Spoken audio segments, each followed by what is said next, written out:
$7 million at least. We updated it from 22 days to 3 hours for the cycle time for the process. $7 million at the minimum is what we saved every year forever. And I did not even know what I was doing at the time. If you are not having results, there's a good chance that you're the problem and that the problem is that you're making an excuse. In this video, you're going to see me go from, by the way, this is from 2018 all the way through 2019 timeframe of several improvements that took place. This is one of the improvements that put me on the map. Connecting the work, getting the flow down. Don't make an excuse. By the way, if you're new here, my name's Hugh. I used to run a $52 million manufacturing company between China and the United States. I then quit, moved, started my own business in real estate, applied my manufacturing skill set to businesses, scaled that from zero to several $1 million. Now I help my friends do the same. In the video, you're going to see me do one of the greatest improvements that I've ever done. Now, don't be impressed with the money. Be impressed with the fundamentals, because I'm much more excited about all the small improvements we make now that don't make such a monetary gain. Why? Because they'll actually stick if you did it right. So I hope you enjoy the video. We're going to get to it right now.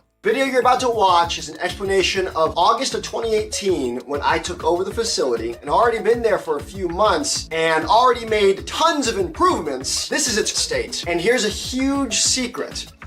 If you see any inventory stacked up, any inventory at all, you need to know that it's an extreme amount of waste, represents hundreds of thousands of dollars, thousands and thousands of work hours of time of wasted employee genius. So this first video is to provide you the background of the next 5-part series, which is fixing it. So at the end, we'll loop back around and you'll see that. Alrighty, here we are in building 7. This is the seating operation.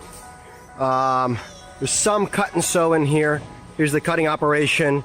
They're finished. They made batches of work here by stack cutting, and I'm currently standing on top of where there's actual sewing operation is. I want to focus on seating from up at this angle. So you have the foam guy here.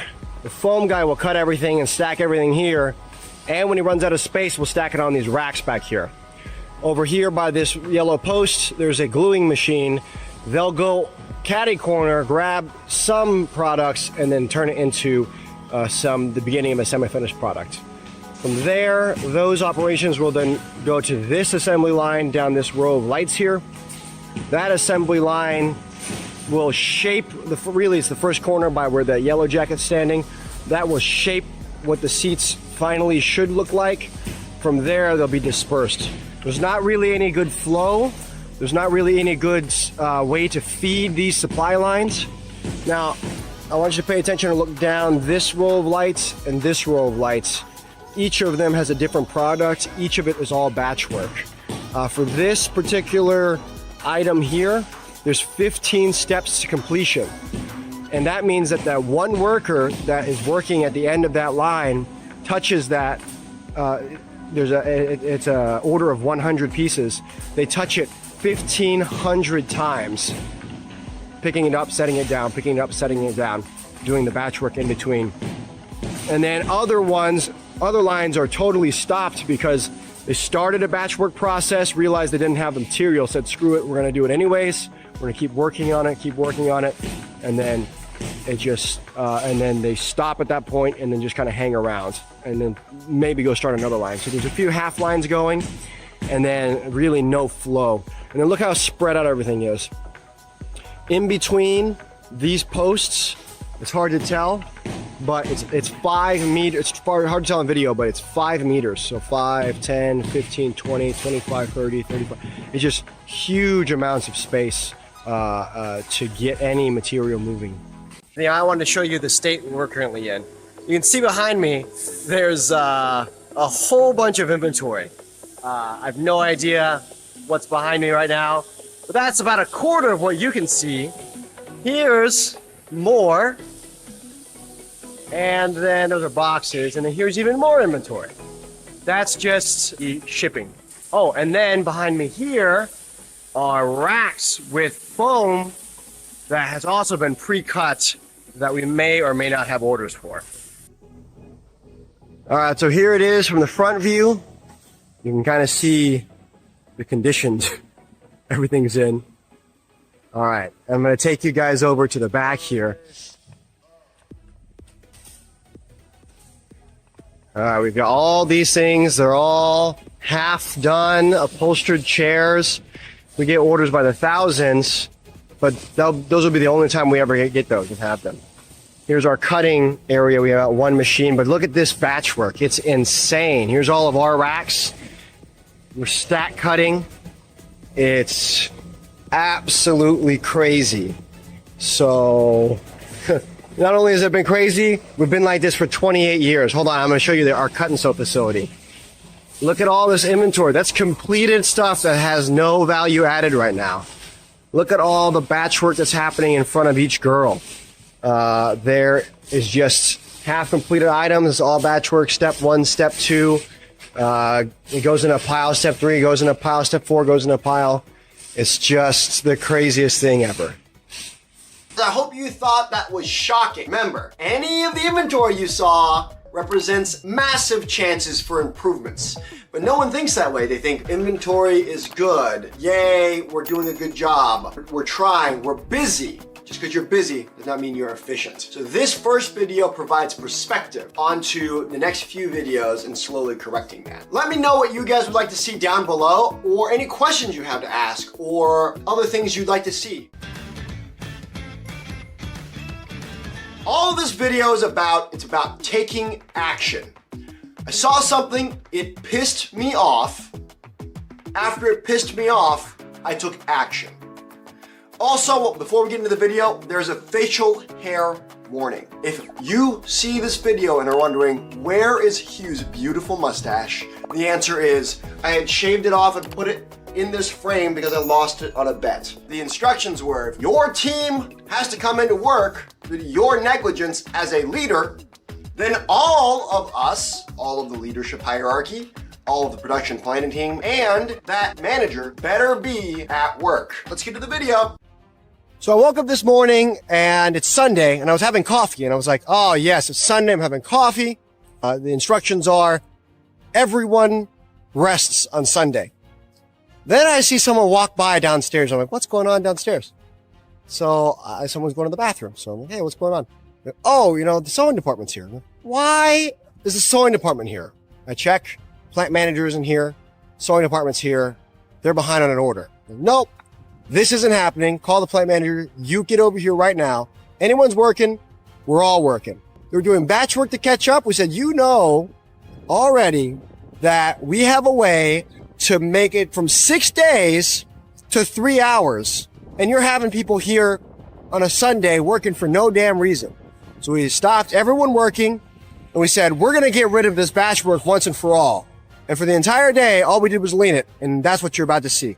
Here we are. It is a Sunday. We're having a very exciting day of 3S'ing. We just pulled a lot of this stuff out of this room over here.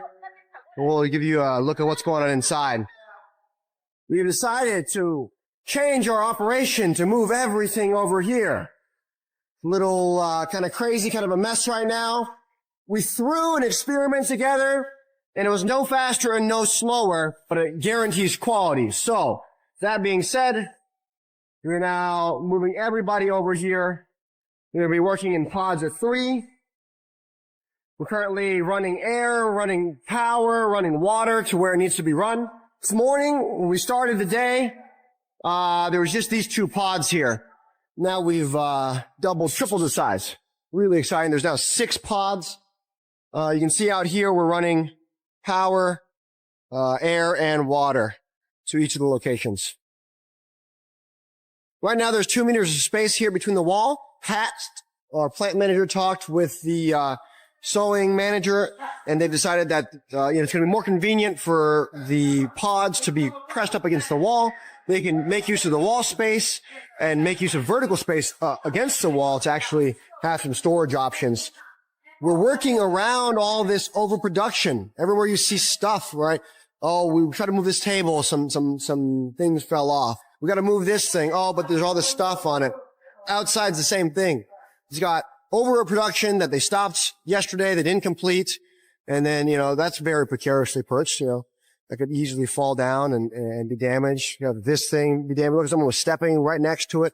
Overproduction in the way of progress. And here's one of the things that Paul Akers pointed out to us. It just looks sloppy. It is sloppy. It was a previous 2-second lean improvement, but every single light going all the way across each of these desks is at a slightly different angle. It just looks sloppy, bad presentation. They're kind of in the way. We added them later to provide more light, but we're going to come up with a better solution, a more permanent solution. Here we are at the end of the workday, and we have some semblance of order. At a minimum, we'll be able to produce tomorrow. Looks totally different this morning than right now, and we're pretty excited. We now have 6 pods ready to rock and roll in the morning. Outside, we got folks working overtime still. They're adding the water and air conditions that are needed for the seating upholstery department to come down here. They are doing a great job, excellent job, super excited, very, very important. This day was as important as the day that we moved over to the office in the Gemba. I hope you enjoyed that. The perspective I want you to know is we took action. There's something that you are doing in your life that your gut knows is right, and you have not taken action. Whatever that is, do it. Take the first step towards it. Try it out. You're gonna fail. You should fail many, many, many, many, many times. Someday, you'll get there or close to there, but you'll be horribly disappointed in yourself if it's 6 months later and you still feel the sads inside.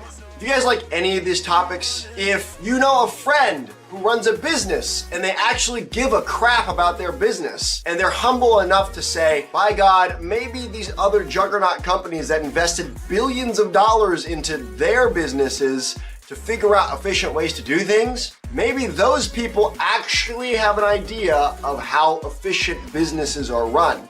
And if you think they're open to listening, you should share this video with them. If you want me to cover a topic, comment down below. Hey, I wish you could cover what's up. I haven't seen any pumpkin spice lattes this year. Whatever it may be. I am someone with an ADHD and mild dyslexia. Seriously. I'm an extremely average person and I get extraordinary results. And the difference is that every day I take action constantly. Here we are, it's day 2. This is where the sewing department used to be. It's just a skeleton of what it was. Look at all this waste, all this space to place overproduction. There's still plenty of overproduction. But here's the cool thing. I come in this morning. They're having the factory meeting with all the managers. They've already found a use for the space. They've moved the location. I showed up to the meeting. No one was there. I was like, what's going on? And they'd already took the bones, they picked clean, and are repurposing it. Amazing. I'm in this old sewing room here. I found this nice white cabinet with a piece of vinyl, Velcro. Let's check out what's behind it. Oh, look at this, overproduction. Overproduction for parts, it looks like. They try to save them. Upon saving them, they stuffed them into a cabinet. Upon stuffing them into a cabinet and then closing it to keep them from getting dirty, they probably forgot about them. Well, I don't know if you can see this on the camera, but they're all moldy. All moldy. So, that didn't help at all. Another case against overproduction. Here we are, part 2, and we've got new tables. They're pushed against the windows. What's going to happen is there's the pods on the other side of this wall here. The moment something's done, the completed cover pops out. I don't know why there's all this overproduction here. Very concerning to me. I was told we have overproduction because they were waiting on the iron. So now they have an iron. We've got a second iron. We have water run, air hoses run. Super exciting. This came over here this morning. We'll keep you updated on the progress. All right, we've got our embroidery department over here. It's just recently thrown together. Currently, they're just using what we have, but we're going to be making some specialized tables that fit the requirements that she asked for. Similar to a restaurant, we've got these 2 pods operational. We have one waitress essentially feeding the 2 pods here on this side. There's some transportation, batch work going on here. That's all right. Same thing, looks like there's one person that does the separating, and they just feed the pods as they need that. And I wanted to point out the fact that during this time, even though we had just moved over, other parts of the organization are organically reusing previous parts. This was done without my instruction, without the instruction or hand-holding of anybody else. It's really incredible to see them make use of old things. That's part one. Another important part is to notice that there's going to be a portion in there about overproduction. During that time, they ended up trying to save stuff extra that they stored. They became moldy, and then they had to throw them all away. They were no good. There was all that vinyl and time, and then all that space it took up for years, and then they had to get rid of it anyways. So keep that in mind when you're thinking about overproduction. It's not just that you made more parts than you need. Think about all the other parts that are associated when you have too much inventory. I hope to finish this series soon, but if you guys like this kind of content, this kind of educational thing, I'd love for you to leave comments down below if you want to learn more about being efficient. This is a great example of how all the stuff I'm doing at home directly applies to work. And if you really want to help, share this with a friend, someone that you might think would be interested in this.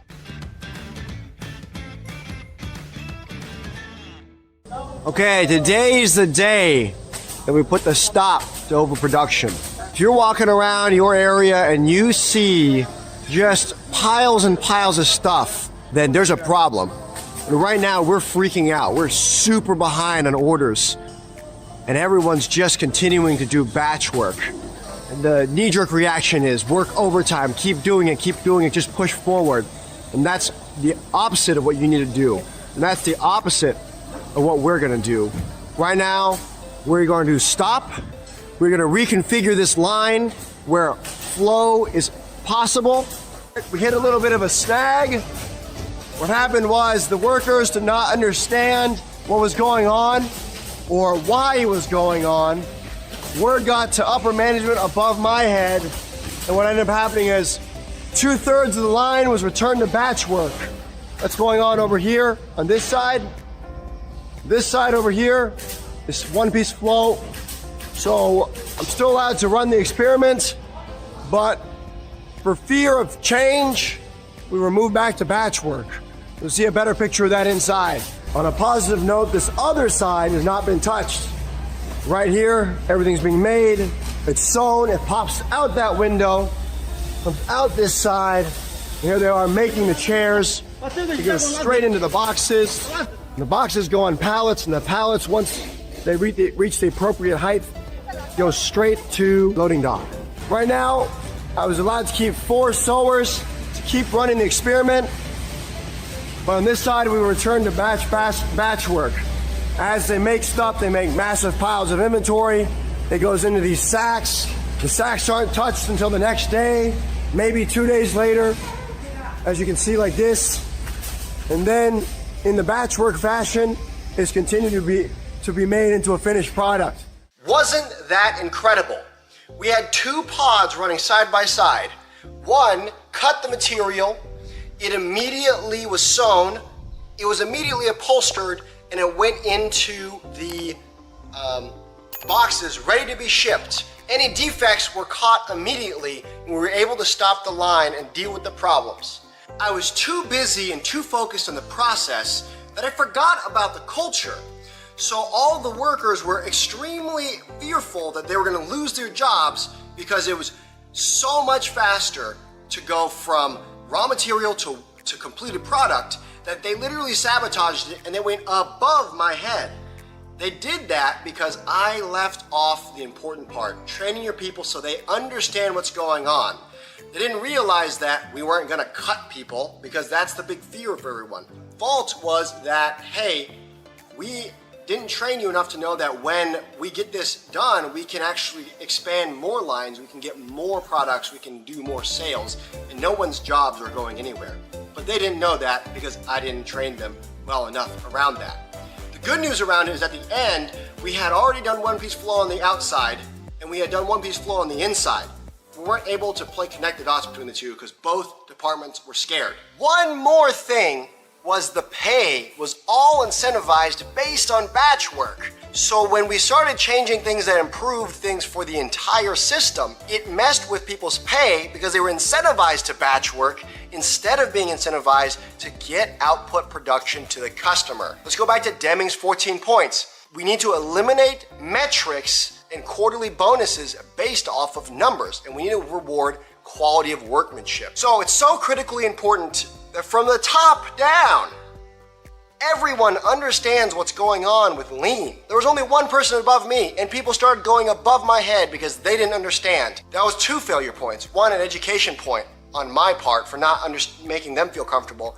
But 2, from the top down, from the owner level, from the president level, they fundamentally did not understand what lean was trying to do, what it was about, and because of that, they let fear crush the productivity of months of hundreds of people's hard work. Poof, gone like that. Remember, here we got our cycle times from 22 days down to 3 hours. It was an absolute ridiculous time frame. You guys should stick around to the middle because there is some shocking stuff that goes on, and we're excited to show you that. Also, comment down below what you noticed the mood in the previous videos compared to the mood in these videos here. What is the atmosphere like? It's kind of interesting when you see that. Now, into the video. For the last series here, the last segment of the 6 days to 3 hours, everyone now is back to one-piece flow. Check this out outside. My favorite part. Look how open this is. There's not a bunch of crap everywhere. Not only that, everyone's stress level's way, way down. Really, really calm. But all the while, everyone's calmly working, everything's flowing straight into these boxes, and the boxes are leaving immediately. Here's a quality increase. These are laminated, officially sealed, different inspection criterias, which by the way, we never had before. Everything's very calm, easily flowing into boxes and going to the loading dock. We have one more surprise up our sleeve, and that is this area back here. Last night, we had subcontractors in. We opened up a door right there. Same thing on the other end of the sewing room. First thing, we took out this wall behind us. We gave ourselves another 1/4 of the space, and we put out a second door. We've done a light 3S. Everything you see on the racks is what we're keeping. We're returning everything back here to the warehouse we don't need. It pops straight in there. We'll come from right outside, right onto the CNC cutting machine. And from the CNC cutting machine, you know the rest. So that means that from storage until it's in a box, total distance is 10 meters. For contrast, this is the old seating department. The sewers are way back there, 100 meters from where I'm currently standing. The vinyl storage is another 50 meters away from that. So it would travel 150 meters down there. Then, once it was sewn, it would then make its way back this direction. It was absolute insanity. Here's our foam cutting machine. We buy big buns of foam and then it's cut. It's being stored here about 20 meters from it. We use 10 to 12 of these per week. I'm gonna take you to where we used to store these.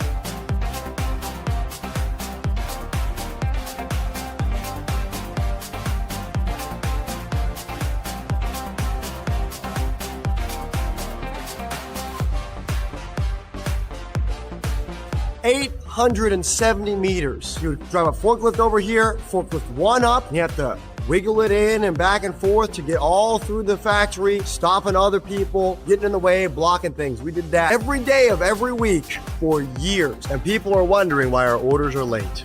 Ermagerd!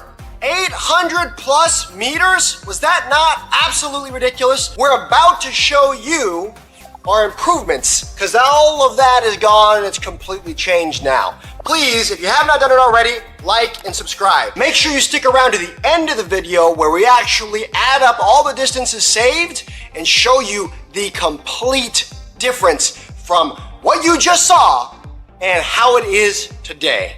All right, back to it. In the old seating department still, we have the cutting machines and all of this inventory. We'll get that taken care of for you.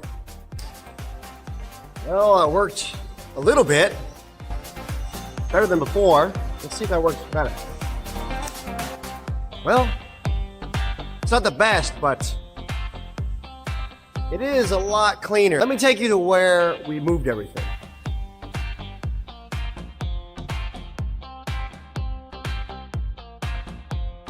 We're in front of the machines. The foam block storage for them from now on, right behind them. Total distance from the machines to the lines is 20 meters. Moved over here, there's this huge pile of overproduction. This is the guy who made it. I said, we should get a picture in front of this because it'll be the last time that we ever have overproduction this much. It's the size of 2 cars. Here's what we were able to cut out. In addition to going to one-piece flow, our transportation waste, we removed 1,244 meters. It's a 97% reduction in waste. That's just the transportation waste. The motion waste, our employees actually had to go double that amount, first there to get it and then to come back. 22 days to 3 hours before everyone was running around with their hair on fire because we're late on everything all the time. People are freaking out. We're giving discounts and credits. We're losing money. And it's because of our process. We had order quantities of 500 chairs to 1,000 chairs. Every time that we made an order, the distance was traveling 1,280 meters. And now with the same order, each chair is only traveling 36 meters. We cannot quantify accurately how much money we saved. We can just say it's at least above $7 million.